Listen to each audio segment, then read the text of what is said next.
Salut à tous et bienvenue pour cette deuxième vidéo spécialement consacrée à Halloween, cette série de vidéos incroyables du calendrier de l'Avent Halloween. Alors moi je triche un peu aujourd'hui, puisque vous allez le voir, je vais vous parler non pas d'une œuvre, mais d'un auteur, Junji Ito.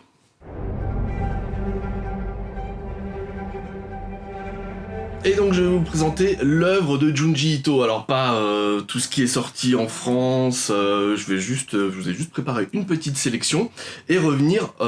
sur le retour en force de Junji Ito depuis 1 an et demi en France. Alors à la fin des années 2000, courant années 2000, il y a eu quelques œuvres qui ont été éditées chez Delcourt, mais malheureusement pendant de très nombreuses années, ce fut un auteur majeur de l'horreur à la japonaise, qui avait totalement disparu du catalogue français, et ça c'était super dommage. Heureusement, grâce à Mangetsu, tout nouvel éditeur qui appartient en fait au groupe Brajlon, qui existe maintenant depuis facilement 1 an et demi, qui sont là, qui sont dans le game, et ben ils ont tout simplement décidé, fort bien, très très bonne idée, fort bien leur a pris, grâce à notre ami Sullivan Rouault, donc le boss éditorial de Mangetsu, de consacrer une collection entière à Junji Ito, et donc de rééditer bon nombre d'œuvres passées ou présentes du génie de l'horreur à la japonaise. Alors la première œuvre évidemment, et l'une des plus iconiques à avoir été rééditée par Mangetsu, c'est Tomie, première œuvre fondamentale de Junji Ito, qui a été écrite pendant plusieurs années, au courant des années 80, c'est-à-dire à mi-chemin en fait, entre son boulot, son premier boulot, qui était celui de dentiste, aussi surprenant que cela puisse paraître,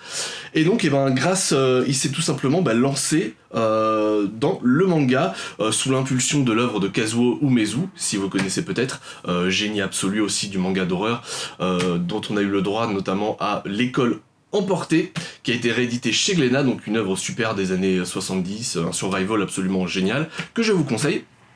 Et donc sous l'influence de ce génie-là, il s'est dit, moi, j'adore aussi le manga d'horreur, les récits d'horreur, et je vais me lancer tout simplement là-dedans. Et donc, hop, dans les années 80, parallèlement à son boulot de dentiste, il va signer ce chef-d'œuvre absolu qu'est Tomie, avec cette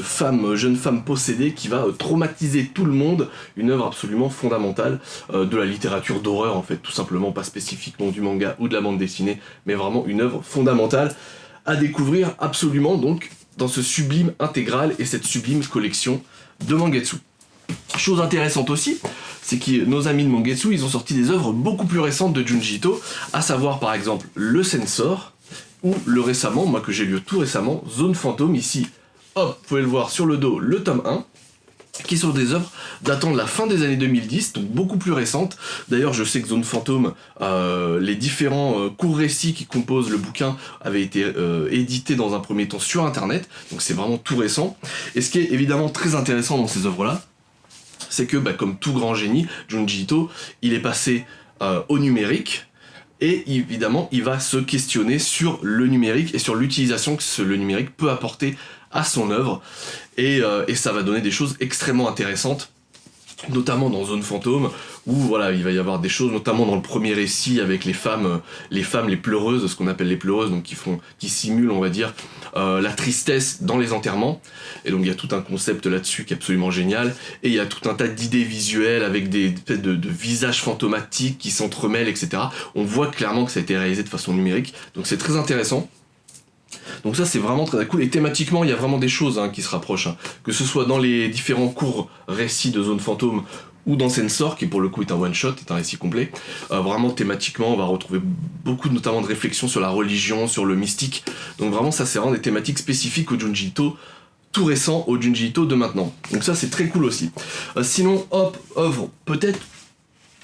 les deux bouquins majeurs vraiment à lire absolument, c'est les chefs-d'œuvre. Donc tome 1, tome 2, c'est quoi ? C'est tout simplement un recueil de courts récits choisis par le maître lui-même, donc ce qu'il considère comme ses œuvres majeures, comme ses meilleurs courts récits. Alors ça c'est probablement le summum de Junji Ito, et assurément aussi la meilleure porte d'entrée dans son œuvre.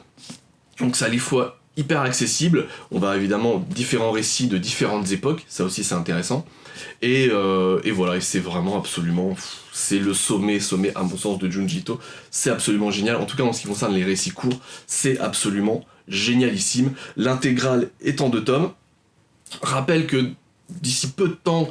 pour les fêtes de fin d'année, vous allez avoir un coffret, sublime coffret réunissant les deux volumes. Donc si vous voulez pas les acheter séparément, sachez que vous pourrez acheter le coffret qui est absolument sublime, qui s'annonce absolument sublime. Donc voilà, ça c'est vraiment les trucs fondamentaux. La base, Tomie, les origines, on va dire, de Junji Ito, des trucs beaucoup plus récents, Sensor, Zone Fantôme, avec l'apport du numérique, l'utilisation du numérique. Vraiment, le summum de ce que vous pourrez trouver, à mon sens, dans la collection Mangetsu, en tout cas, les chefs-d'œuvre de Junji Ito, tome 1, tome 2, qui arrivent bientôt en coffret. Et sinon, là je me suis concentré sur Mangetsu parce que c'est vraiment eux qui ont remis sur le devant de la scène Junji Ito, et avec grand succès parce que c'est un superbe travail éditorial et c'est aussi un gros succès commercial, donc bravo à eux. Mais savoir aussi que Delcourt possédait aussi, comme je vous l'ai dit, des grosses licences, des grosses œuvres de Junji Ito, et donc ils ont profité, on va dire, un petit peu aussi de cette remise en avant pour ressortir quelques classiques, et notamment Spiral, que je vous montre ici, qui est pour moi le chef-d'œuvre absolu de Junji Ito. Donc la Spirale, pour le coup, c'est une œuvre unique. C'est pas une série, une anthologie de courts récits, c'est vraiment un one-shot. Ici, l'intégrale réunie dans ce sublime album, et ça, c'est le summum absolu de Junji Ito, avec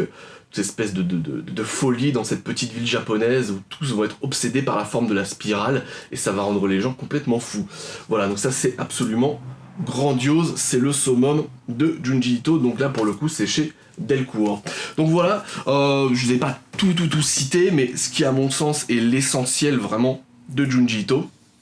donc à découvrir évidemment sur Original Comics, hein, évidemment tous les liens sont dans le descriptif de la vidéo, vous connaissez les bails bien évidemment, donc j'espère que vous trouverez ce qu'il vous faut, mais vraiment intéressez-vous à cet auteur de génie fondamental de l'horreur à la japonaise. Salut à tous.